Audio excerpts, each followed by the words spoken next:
Thank you. This is episode 3. Thank you for coming in. We are on Beyond Cows and Dogs, the podcast about the marketing career after the MBA. And today we have Stuti Pathak. Um, Stuti comes from an IIM, so ye first IIM guest. She passed out of IIM at 2015, so 9 years experience. And in this 9 years, she has moved multiple cities. In fact, we'll also get to know about her childhood as well and how it impacted her career decisions. But during the career as well, she's moved multiple cities, she's moved multiple fields as well. She's been in sales, she's been in marketing, she's been in large companies, small companies, and now she's not in marketing. So it will be a very, very interesting discussion. Looking forward to it. Stuti, thank you very much for coming here. Thank you so much for having me, Neerav. And that was quite an Let's introduction. start. Let's start with you talking about your career timeline. How has it been? Neerav, I am the typical quintessential engineer and MBA crop. So I did my energy engineering from NIT Bhopal batch of 2013. Right out of my BTech, I did my MBA from IIM Indore and completed in 2015. You, of course, don't get to have a specialism in IIM, so you're a generalist. But my subjects and interest areas were focused around marketing and strategy. I got campus placed with Idea Cellular, which is now Vodafone Idea. I was there for about 2 years. My initial part of that stint was in sales, and predominantly it was in sales. After which I did a small stint with marketing and the brand team for about 6 months before moving to a startup, a complete 180-degree shift in terms of the industry, in terms of the scale of the organization, in terms of what I did, everything. So this startup is called Candle. It is an HR tech SaaS startup. And that was where I learned hustle. So that 0 to 1, 1 to 10 kind of startup journey that you all wait for in our lives, right? And I did that for about about 2 years rather. And that is when I moved to Michael Page. Michael Page is a recruitment consulting firm specializing in mid to senior level hiring across industries, across levels, across functions. I have been with Michael Page since 2019. There was a small stint which I did outside Page as well in between, which was with another organization in EdTech called Great Learning. But that was a very small stint. So I'm now back with Page. Have been doing this for the last 1.5 years. So that's broadly a summary of my 9 years so far. Okay, wow. And when you started at Idea, that was your first job ever? After them, even Yes. before? Yes. Yeah. So I don't have any pre-MBA experience. No pre-MBA experience. Wow. Okay. While we were talking about the briefing, what struck me is that you come from a small town, and then you went for engineering, and then you went for IIM.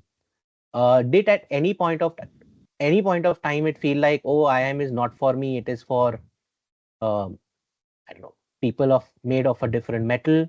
Sure. So to give you a quick background, yes, I was raised in a very small town in Chhattisgarh. It's called Jashpur. It's primarily tribal even now. It's a very small town even now. And 10 odd years of my academics, everything before 11th standard was spent there.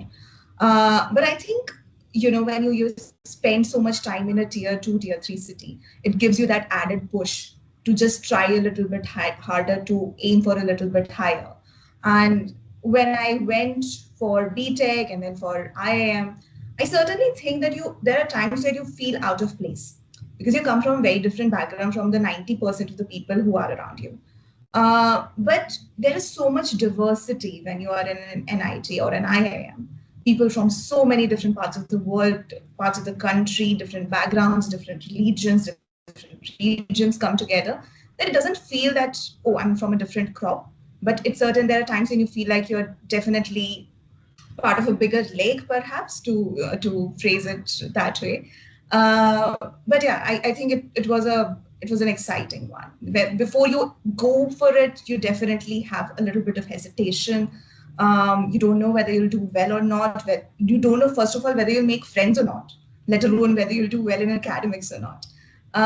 But everybody is out of their home and their comfort zones, right? So there is no other opportunity or no other possibility than to make friends.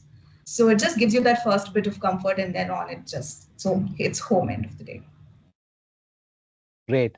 Let's continue on that discussion a bit more. So, one part of it is small town to IIM.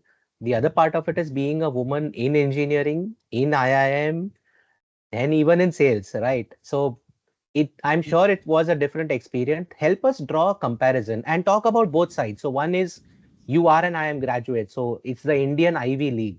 So, you'll have people who are non-IIMs. On the other side, you have being a woman versus being a man kind of a distinction in sales. Talk to us about that. Sure. So I think throughout my BTech, MBA, sales, everything, I've been part of the minority group in terms of gender. To give you a small data, I think in BTech, I was part of a branch where we were 5 women, just 5. And there were 50, I think 60 other men. In MBA, thankfully, the gender ratio had increased. By the time I had come in, there was definitely an impetus on getting more women. And I think we were 20% of that population was women by the time I was an IIM. In sales, again, if you remember, it was a time when prepaid telecom sales was dominant. It was a male dominated space, right? When I went to my boss and said that I want to do prepaid sales, I remember the look on his face and saying that, are you sure? It's going to be difficult, it's going to be different, and it's not going to be just uncomfortable for you, it's going to be uncomfortable for people around you because you're going to be dealing with distributors and retailers who have never seen a woman ASM or TSM. And I said, yes, and that's the primary reason why I want to do it. I want to break that chain. And he said, okay, perfect, go for it. I think being a woman brings a very unique perspective. Right now, we are sitting in an economy where your consumers are, for if not predominantly, the 50% women, right? Your consumers, your decision makers, your people around you are predominantly women decision makers. And the kind of experience we bring to the table, the kind of experience, not just in terms of how we have grown up, but also our emotions, our empathy, our priorities that are different in different parts of our phases of our life, it's very different. So I there I think there are common themes that run across these experiences. First of all, people think it's easy to get a success or get an accomplishment or get an acknowledgement if you are a woman. It's not. First of all, you have to fight against that bias that it's easy for you. And second, you have to fight for that success because that success is not because you're just a woman, it's success because you're good enough for that success. And that entire battle is also surrounded by another thing which is very unique to women, perhaps, which is something that all of us talk very frequently about, which is a imposter syndrome, right? We feel that we don't deserve where we are, we don't deserve the accomplishments that we have achieved so far. And that imposter syndrome with every subsequent stint just keeps on getting more and more and in magnitude. It doesn't go away. I think all of us have tried to come up with coping mechanisms, but I don't think it goes away at any point of time. So yeah, I think that's where we are right now. How was your immediate circle? How much of it was about saying, "Hey, you are a woman, so you get special attention from the top leadership because of DEI and multiple things," and how much of it was, "Yeah, fine, you are a woman, but it doesn't matter. We look at only performance," and how much of it was, "Oh, you are a woman, so you can be ignored. Probably you'll get married and go away." How was it like in your immediate circle? I think our immediate circle start with parents now. So I think I'm lucky enough to have parents who will never ever bothered about who I'm going to marry, when I'm going to marry, or if I'm going to get married. They were always worried about how I'm doing in academics, how I'm performing at work. So I'm grateful that I have that very different crop of parents. In terms of friend circle too, I think I was lucky enough to have very good people around me who supported me regardless of whatever gender we came. So all my circles were gender agnostic, to put it that way. But yeah, you are always surrounded by these people who say that you achieved this just because you're a woman. I still remember there was a Viva, which was part of our final year in our BTech. And the Viva was unique because there were three of us answering those questions, which were being put forward by the panel.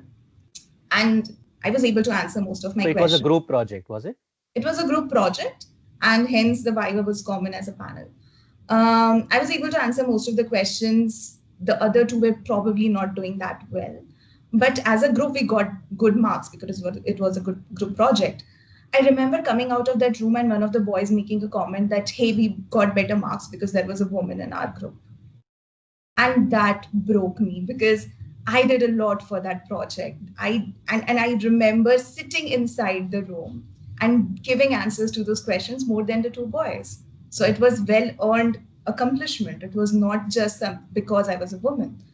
And I remember that event so distinctly because even today it sits in my mind, and I do a little bit extra to make sure that men around me don't think that I get it easy because I'm a woman.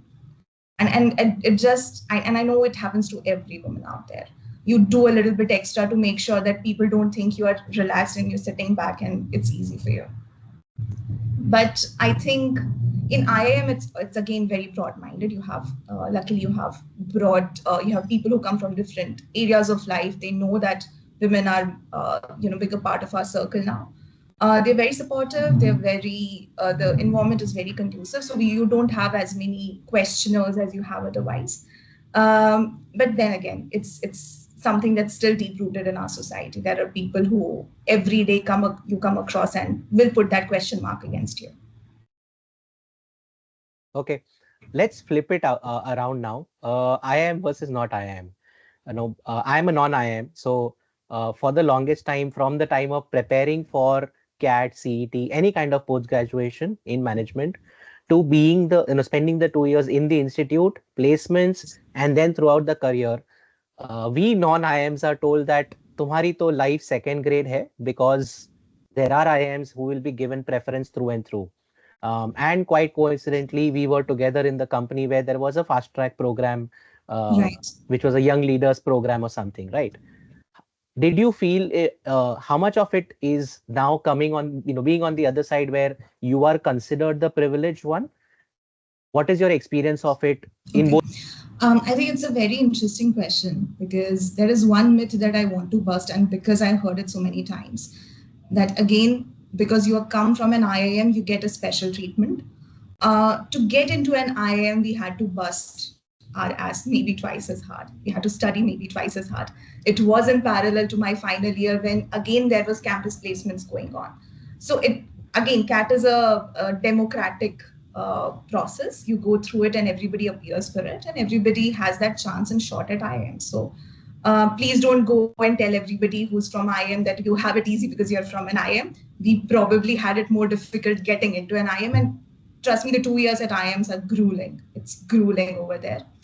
But again, I think that yes, there are special programs that fast track you when you come from a specialty or college. I completely acknowledge. I'm not going to sit here and say that it doesn't exist. It does exist, but that only helps you, Neera, probably for the first couple of years of your career. You probably put in the fast track, but what you do with that fast track is completely up to you. I've seen people, and there are friends I have in my circle who don't really come from even an MBA background, let alone an IIM or a non-IIM MBA, and they're doing phenomenally well. It's just because of their sheer talent that they're doing well. And I know a lot of people from my batch who maybe are not doing that well because it's just a different in terms of skill sets, talent, and even the kind of passion they have for their field. So probably the first couple of years helps you. It gives you probably a better springboard, but eventually how you swim is up to you. It really is not dependent on your what's written on your paper and your mark sheet or your certificate. It's dependent completely on how you perform as an individual. Very, very pointedly also in specifically the circles that you were working. Um, I'm sure you would have worked with people who are at the same level as you, who are non-IIMs. Have you seen any differences, whether it is in performance, whether it is in hard skills, soft skills, that you observed as you being superior or better trained versus them, or better performance output versus them? Um, sure. I think there definitely a few experiences that are unique to an MBA or an IIM student. First of all, is it's having a purely analytical mindset. So whenever there is a problem in front of us, we are able to have a mathematical and a rational approach to it, and rather than having being clueless about it. And again, I'm saying it's very people dependent. So there could be people coming from other diversity background and bringing that analytical mindset. But I just think that we are trained to do that. And hence, even for people who probably didn't have a rational approach to things, developed a rational approach to things on the campus. Second, I think working with people from different backgrounds.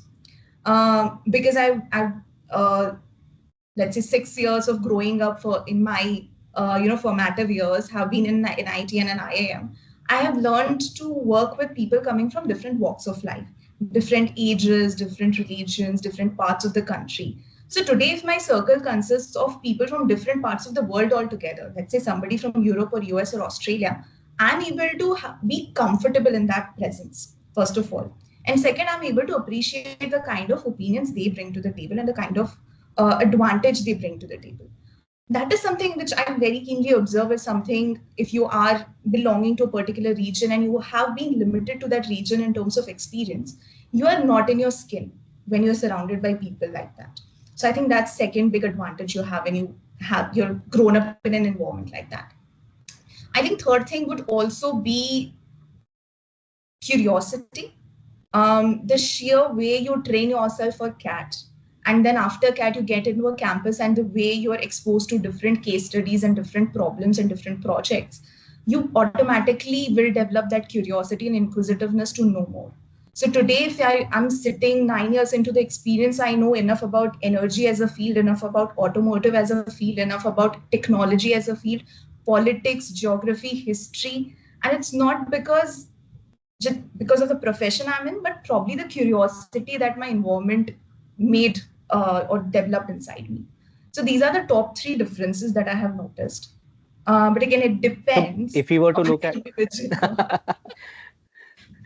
no, so if these qualities are something that students are themselves able to inculcate in them, practice more in terms of reaching out to people from different backgrounds, keeping themselves updated with different fields, they stand an equal chance of success. Is that what you're saying? 100%. But I just do believe that campuses make it easy for you to access these things. And you have Agree, faculties who absolutely. make it easy for you to access these things. And these are very naturally developed inside you. If you're not Got it. if you're not on that campus, you will have to make that extra effort to do that. It would come naturally to you at times. And I think that's the difference. Be having those facilities and amenities that make these things happen is probably the difference. Specifically, any advice to women MBA aspirants or MBA graduates? um, I think my experience of being a woman professional is completely unexpected. It's something that I never planned for. Probably when I was growing up, and being very cognizant of the fact that I'm a woman and there are aspects related to my life that I have to be careful about. I always thought of myself on working on safe jobs, not field jobs, not going to the probably a factory field or factory floor or something like that. And that's how you imagine yourself as a professional. I think men also probably would do that for the at some level. But I think with idea, the 2 years that I spent on field sales and marketing, with Candle, again I was out in the field almost 90% of the days. With Michael Page, again, you are talking to so many different kinds of people, both as a candidate and a client side. As a woman, I was put out of my skin on so many occasions. I actually challenged my comfort area on so many occasions that the entire experience was very unexpected. And I just think you have to challenge your notions, first of all, that you will not be able to do that. Second, you have to ensure that you are up for the challenges. it's actually very fun and very fulfilling to do something unexpected. It's fulfilling not just for you as a woman, but for you as a human being. That's the part of the entire journey that we are here for. And being open to the idea of going and exploring something unknown is absolutely fun. And but I also believe that that risk appetite develops over time. You probably start by taking those smaller risks, and it eventually becomes so much part of your everyday behavior and tendencies that it becomes part of an overall individual that you are. But man or woman, I think both of them have to increase their risk appetite in order to explore things that are outside their comfort zone. I know of people, and again, gender agnostic, 1 year, 2 year, 3 year experience who started with the notion that they will always work with MNCs and they'll always work with companies who they have heard of. But the reality is that we have only heard of 5% of the organizations and businesses by them. We probably just think HUL, Nestle, and Reckitt Kaiser. There are, for every B2C companies, there are at least 10 B2B companies working in the background who we have never heard of. And these are amazing businesses. They are crores. They're doing 1,000, 10,000, 50,000 crore of businesses. And it's so, and the kind of opportunities we leave out for ourselves if we restrict ourselves to that 5% of businesses. It's actually very unnerving to think if somebody says, no, I'll only work in these 5 companies and never else. So it's about being open to those kind of unknowns. Very interesting. Yeah, it's true. It's only after I started working, I realized there are so many more companies, so many more brands who are doing outstanding work. Yeah. Over your 9 years, tell us 2 incidents where life decisions, limitations impacted your career. It could be just about something as simple as getting married, which would be true for both men and women, or it could be something specific to being a woman. Got it. I think one of the major inflection points or change in my career would be when I left my first job. So I left my first job without having any offer in my hand. And that was my first job. And I didn't have complete support from my family, but I needed to do that for a variety of other reasons that we won't get into. But that was 2 years after your first job. It was not the first that three was 2 years months, into my first job. disappointed with sales kind of situation. And then I was like, okay, you know what?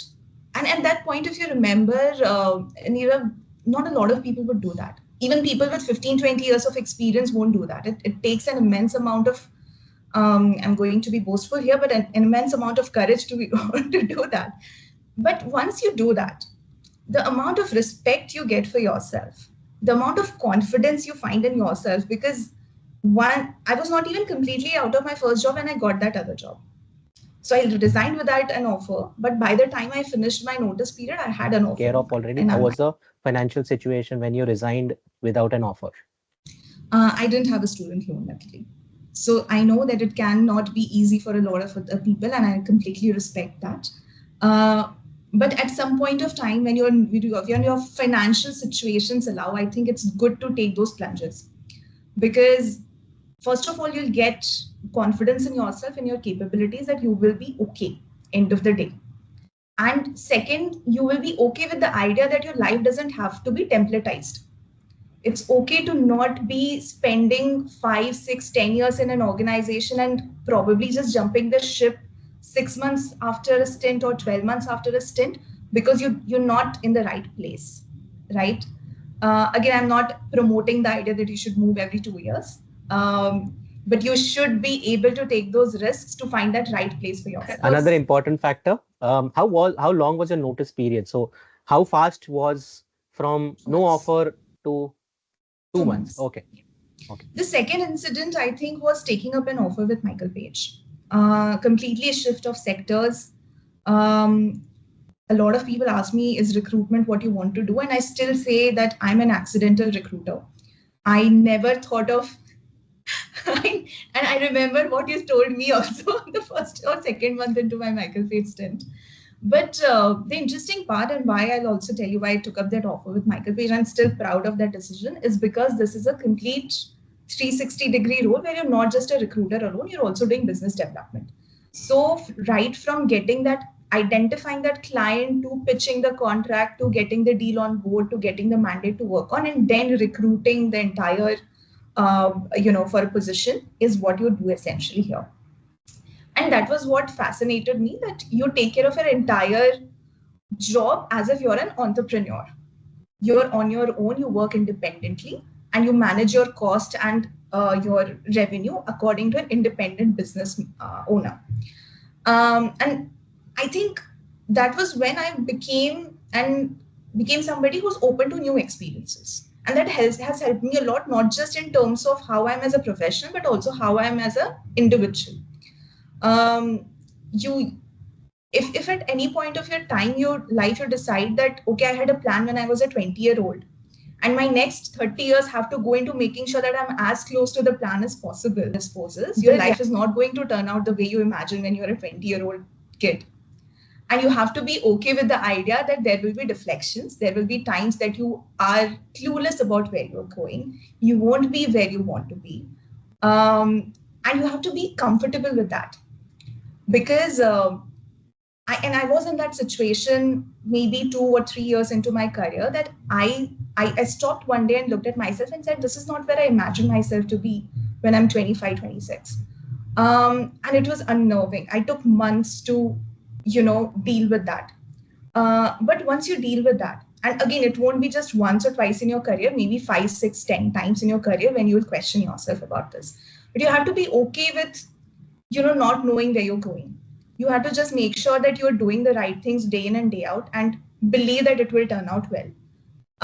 You may reach your point when you want to and as you wanted to, and there will be times when the destination will change.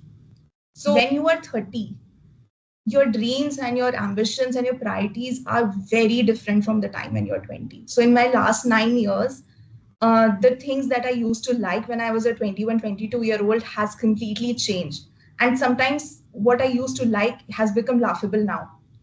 So it will be probably a 180-degree shift from how you used to be, and you have to be okay with it, and you have to be ready for it, and you have to be at times excited about how you're going to change.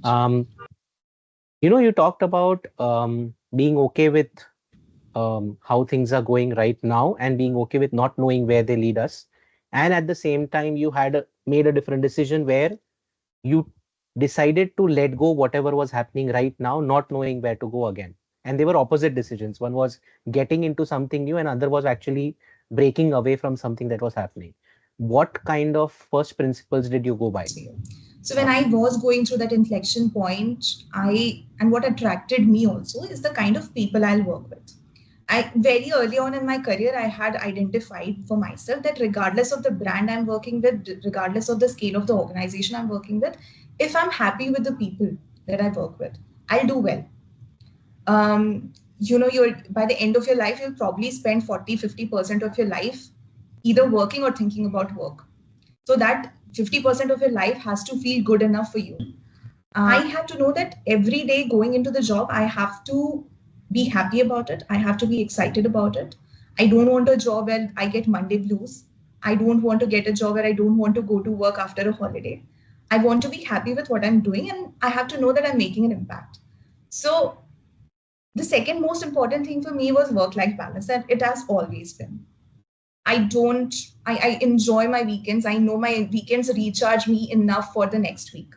And if you're somebody, and there are again different kinds of people. I know of people who love working on weekends because they want to, reach that CXO position maybe in another 10 years when they're 25 only. And that's great for them because that's what they want right now. But if that's what you want, go for it. If you're not somebody who's that passionate and driven and ambitious, that's fine. It's just that if you want to have that balance of weekends and weekdays, go for a role that gives you that. Go for a job that gives you that. It's okay to not want to be a hustler at 25. And it's okay to want to start your own venture when you're 35. It's okay to completely change what you do at 55. Great. Let's talk about your current role and more as an observer of the marketing industry because of your current role. So, along with other roles, I'm sure you're recruiting for senior marketing leaders, senior marketing profiles as well. Yeah. What are the biggest trends, or what are the fun facts that would be, let's say, surprising to somebody who's doing an MBA right now, who just completed an MBA right now? Okay. I think one of the biggest things, and especially for people who are just about to complete their MBA or getting in the first or second year of their job, there is specific demand and need of marketing leaders who have been in the field in the first part of their careers.